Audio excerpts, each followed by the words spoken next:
Swing low, sweet chariot, coming for to carry me home. Swing low, sweet chariot, coming for to carry me.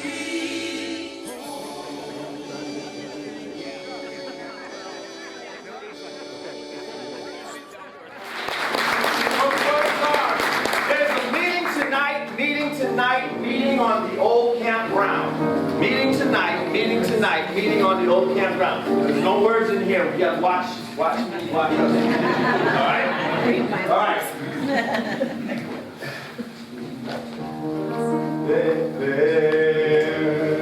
So we'll go through it one time, you'll hear it, and then you just follow, alright?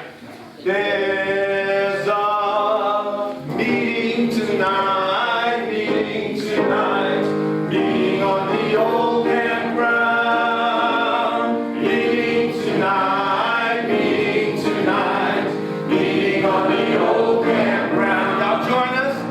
Meeting tonight, meeting on the old campground.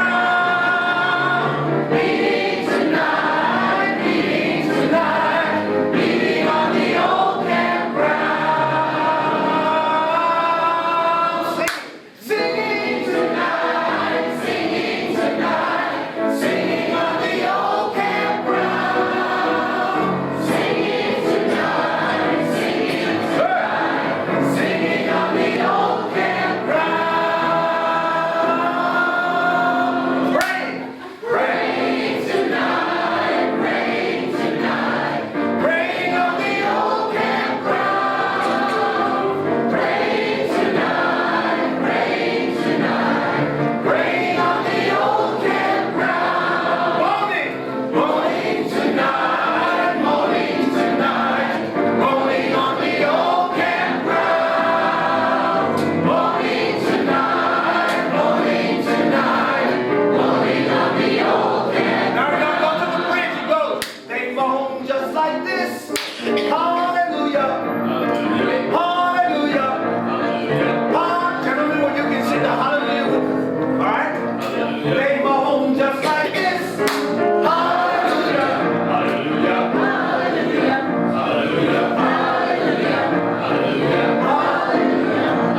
They moan just like this. Hallelujah. Hallelujah. Good. Hallelujah. They moan just like this. Hallelujah. Hallelujah. Hallelujah. Hallelujah. One more time. Hallelujah. Hallelujah. There's a meeting tonight, meeting on the old campground. Meeting tonight, meeting on the old. One more time, meeting on the old. Meeting on the old. That sounds good. We'll do it one more time. Meeting on the old camp. I'm gonna say ground.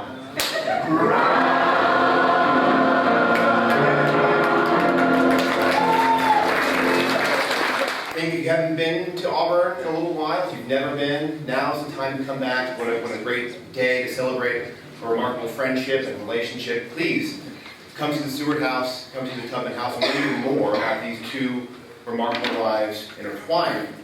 I really can't think of a more appropriate or timely statue than the one being presented to the community today, commemorating the remarkable and historical friendship between William Stewart and his friend, neighbor, and compatriot in the cause of freedom, Harriet Tubman. At the Stewart House, when you come visit us, you'll see our new exhibit, which is in many ways spurred on into being by guests coming from the Tubman House and asking us questions about a young woman named Margaret Stewart. We call this exhibit Forged in Freedom, and it examines in some detail the historic relationship between these two figures. One of the questions we began with, we thought deceptively simple: what was the nature of their relationship? It turns out staggeringly deep. A quote I'll begin with, William Seward speaking about Harriet Tubman: "The cause of freedom owes her much, the country owes her much." Theirs was a relationship that transcended mores, conventional politics, and most of all, the safe choices presented to them that suggested that any closeness between the two of them in the 1850s and the 1860s was dangerous in every sense of the word. Yet they were connected by something larger and more enduring than perhaps what was prudent or safe, an abiding belief in equality, liberty, and the importance of freedom. This exhibit is a story of parallel lines that meet, and I'll cover Mr. Seward's line today. It's likely that William Seward met Harriet Tubman or became increasingly aware of her by the middle and late 1850s, as she's leading many of her dangerous passages from slavery to freedom, bringing some 80 persons with her, freedom seekers. Around the same time that Harriet Tubman first self-liberates, the fall of 1849, William Henry Seward is a new senator in Washington, D.C., and setting a new tone in Washington, representing New York and this burned-over part of it, alive with the spirit of reform and anti-slavery. But Seward began, actually, some of his earliest on-the-record thoughts on slavery began right here in Schenectady when he's a student at Union College, giving a commencement address. He presages some of his great speeches, the irrepressible conflict, talking about slavery as something that cannot long endure, even while slavery is still legal in New York State. As governor of New York from 1839 to 1843, he would strike some blows against the institution, supporting legislation that empowered agencies to investigate claims of wrongful kidnapping of freeborn New Yorkers of color, Solomon Northup, from their freedom into slavery, resisting Southern overtures that he returned enslaved persons who made it to New York's borders in this pre-Fugitive Slave Act of 1850 time. A rising star in the Whig, soon to be a Republican, in the Whig Party in 1848, hoping to become a senator. In Cleveland, he gives a rousing speech. Taking a hard stand, he asked the crowd, "Can nothing be done for freedom because the public conscience is inert?" Yes, much can be done. Everything can be done. Slavery can and must be abolished, and you must do it, and I must do it.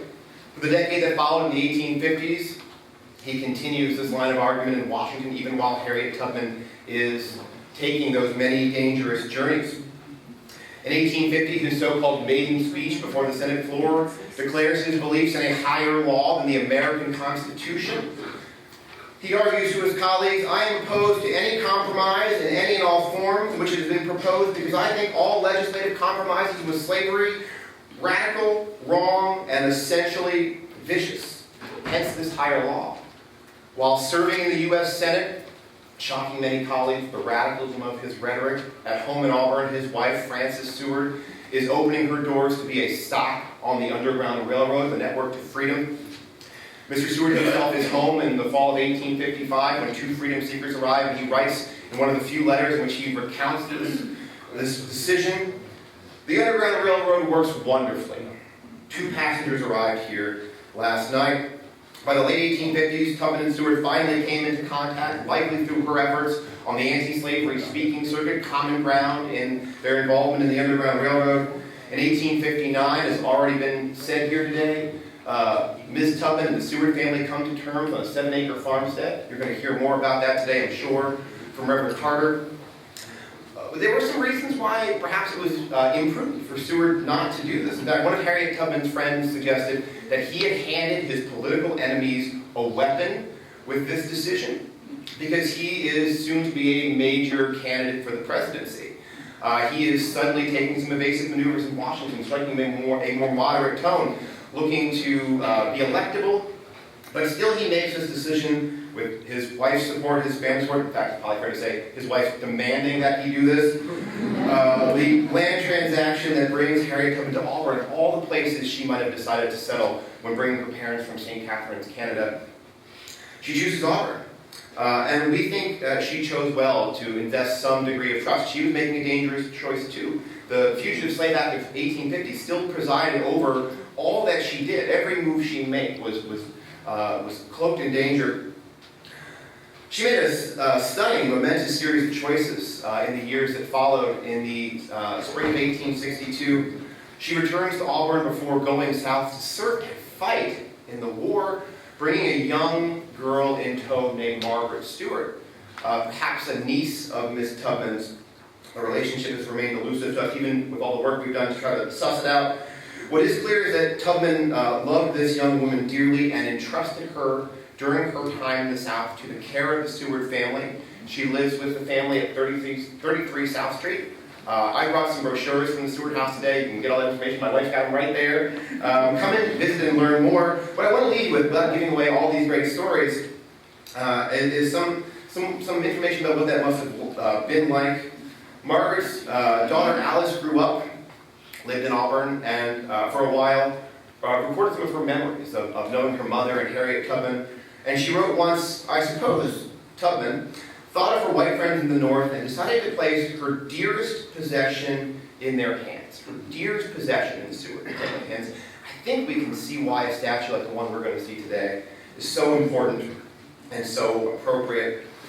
I want to close with a quote, also, William Stewart, a letter he writes in 1868 to a Major General David Hunter in the U.S. Army, trying to gain Harriet Tubman a pension, which he felt she deserved for all that she had done for her service to the Union Army. Harriet Tubman has been nursing our soldiers during nearly all the war. Of course, we know she did more than that. I have known her long, and a nobler, higher spirit, or truer, seldom dwells in the human form. Thank you very much. William Stewart's credo, political credo, was the Union, Union, Union, abolition, and then later manifest destiny. He really believed that he had to solve the problems of one country and that slavery would go away. But if he focused on slavery, he was concerned that the country would dissolve.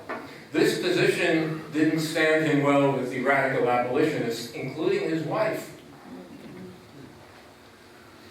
It's likely, however, his stand on abolition, though not sufficiently radical, cost him the presidency. Because the Republican Party meeting in Chicago at the time was not interested in putting abolition first. So there's Jeff talked about Margaret Stewart, who was brought to Auburn by Harriet Tubman, and in fact was raised in the Stewart house by Lizette and Frances, the sisters, while during this period of time William was in Washington, and he spent most of his time away from home. As part of the legacy of Harriet Tubman, her philosophy was, no matter what the odds you face, keep going. She set goals and objectives that were obtainable. Even if many around her thought that the goals were beyond reach, Harriet believed that they were achievable. When rescuing slaves to freedom, Harriet took giant steps with every challenge and succeeded by not tolerating failure, which was enforced, of course, by the pistol she was known to carry. Harriet knew that if any slaves would retreat from the movement to freedom, her mission would be destroyed. Therefore, she would often tell the frightened slaves that on my Underground Railroad, I never ran a train off my track, and I never lost a passenger. Thank you. Some people say she was a very religious woman. I don't say so. I say she was a very spiritual woman, and she was able to allow the Spirit of God to lead her and guide her everywhere that she needed to go. So much so that she said that there was not a step she would take unless God gave her the direction or the vision to do so. She was considered illiterate, which is real kind of strange because we are dedicating this statue in front of a library, and Harriet probably would have walked in this library and not been able to pick up a book to read it. That's a good thing because it lets our children know that just because she may have been considered to be illiterate did not mean that she was ignorant. All right. She was able to take everything that she had learned from her family and her friends, and she was able to turn it into a 32-acre estate, a a 32-acre estate, which is something most of us don't have, a 32-acre estate with her own home that she was able to purchase with the help of her good friend, William Seward. She was a leader in her own right. She was able to take people through all kinds of environments and bring them to a place where they could call themselves free. She was not a slave. That is a misnomer. She was not a slave. She was a free woman who had been enslaved by those who were around her, those who tried to keep her from moving forward, those who tried to keep her from being the best that she could. She was a leader in her own right, and that's why we're here today, because we see the leadership potential that she had with her, that she was able to allow to come out. There was greatness on the inside of her, and she was willing to move forward. And we thank William Seward because he had foresight to see that this woman had something on the inside of her that would make a difference in the community where she was living, the community where he was living. And because those two were able to bring their lives together in such a real way, it made a difference in our world today. Harriet has to be the person who is the only person who could have made this happen. And because of that, we are here today. And so we thank you for coming here today and realize that these two people came together because there was a need. And because that need has been met, we need to realize what was said. We sing a song full of the faith that the dark past has taught us. Sing a song full of the hope where the present has brought us, facing the rising sun of our new day begun. Let us march on till victory is won. We thank you for all. I'm standing here because the Reformed Church was the founding church of Schenectady, and we had a young man who was a member there in the early 1800s named Isaac Root Duryea. Thanks to Marcia Mortimer. Marcia? Here. In essence, we are here today due to a lot that Marcia made happen. She has put information about the Black history of Schenectady into a little booklet, and this is one place that you can find something in print. Maybe the only place so far concerning Schenectady. And in doing that, she asked me to come and help her as a historian of the Reformed Church because our churches shared an important part of Schenectady history. So what did Duryea do? Well, he was a young man committed to the anti-slavery movement. And he was born in Glenville, over here at the other side of Schenectady. He was attracted to religion during a revival held here in 1832. And that revival sent him to the Reformed Church, and he became a member there. He then went on to Union College, and as a student at Union, he was devoted to the abolitionist causes. He co-authored the Anti-Slavery Society at the college, and he co-founded the Anti-Slavery Society in the city of Schenectady. This was happening in the 1836 to 38. He served as president of the Union College Anti-Slavery Society. In addition to that, in his public agitation for the freedom of the enslaved and the rights of African Americans, he was active with the Underground Railroad, helping many an escaping Negro from the Schenectady to the next stop, with the Negro laying flat under the hay in the back of the wagon. And I am quoting Duryea's granddaughter, who wrote that in memory for Union College to know something about their student Duryea. He decried the racism that members of the community faced, writing that African American Schenectadians were represented as a mass of ignorant, slothful, miserable paupers, unable and unwilling to provide for themselves, and almost wholly incapable of moral and intellectual improvement. In contrast, Duryea said, of course that's not true. He wrote of the contributions of Schenectady's African Americans and how much they did locally, financially, through their taxes to the public coffers, as well as in the works of the African American temperance and mutual relief societies, and in organizing ably to create a school and a church. He noted that 13 of 39 former enslaved in this community had to purchase their freedom, and in comparison to their efforts, he wrote, we may safely challenge the white community here to produce a like example of industry, perseverance, and generosity. This was over 100 years ago, we're writing this. It goes on. I will save you at this point due to shortness of time. But he went on in this community to help them found the first Black church of Schenectady, which was built right across the street from where today's City Hall is. After some folks didn't want it in another location, it's kind of ironic that it got placed right there on J Street. But I want to just make one statement. When I read the biography of the Reverend Isaac Grote Jurier. I was so touched when I saw that the inscription on his tombstone was that he was a friend of the colored race, quote unquote. That really touched my heart. So to know that this giant would humble himself to have that inscribed on his tombstone. Thank you. Well, as co-founders, I'd ask you to add Paul Stewart next to the name of Mary Liz Stewart. This is a team effort from the beginning. And we do appreciate the opportunity to be here today and to share with you a few words about Underground Railroad History Project. As you know, oftentimes the Underground Railroad is characterized as a string of safe houses and routes. However, we've arrived at a point in our own research and development to prefer to ask all of us to consider the Underground Railroad as the first civil rights movement in this country.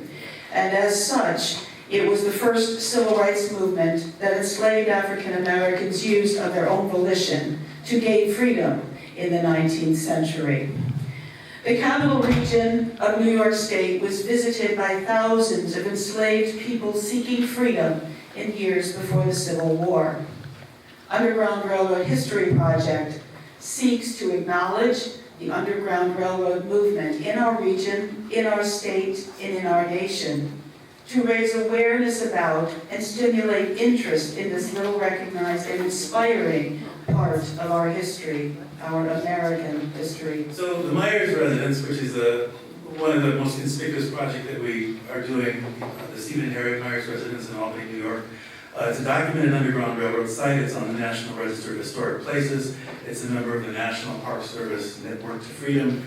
It's one of the 28 sites of the New York State Underground Railroad Freedom Trail, and it's a member of the International Coalition of Sites of Conscience. It was the home of Stephen and Harriet Myers in the 1850s. They were leaders in the region in terms of the Underground Railroad. The Myers residence is now part of a larger set of properties, which we call the Myers campus. And William Seward was one of the contributors to the work of Stephen Myers and Harriet Myers when they helped so many people in the 1850s. And as identified by historian Kate Clifford Larson,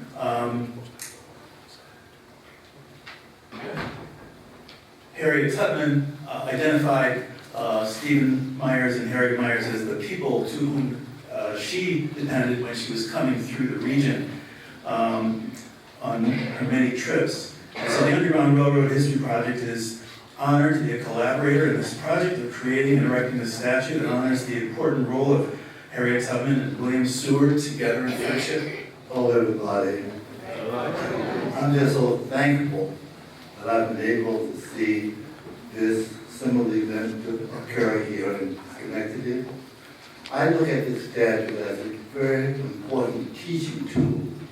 It has so many things about it that we can learn, our children can learn, and colleges and everybody coming in from all over the world to visit Schenectady can enjoy and reflect about and think about our future in terms of brotherhood and leadership, freedom, and culture. Professor Stiles and I established a group called Unitas at Union College, which was devoted to bringing all of us together. We asked our students, the some thousands of students that we had interacted with over our 62 years combined, to help. And so Unitas is a dynamic functioning group at Union. And as part of that group and that stimulus, we also came under the influence of a very wondrous person, Professor Frank Wicks.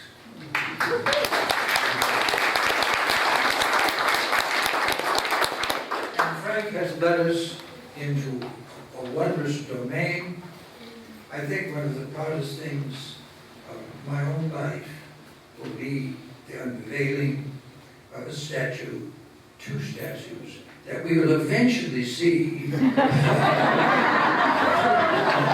outside. With that, I turn it over to a beloved companion, Frank Wicks.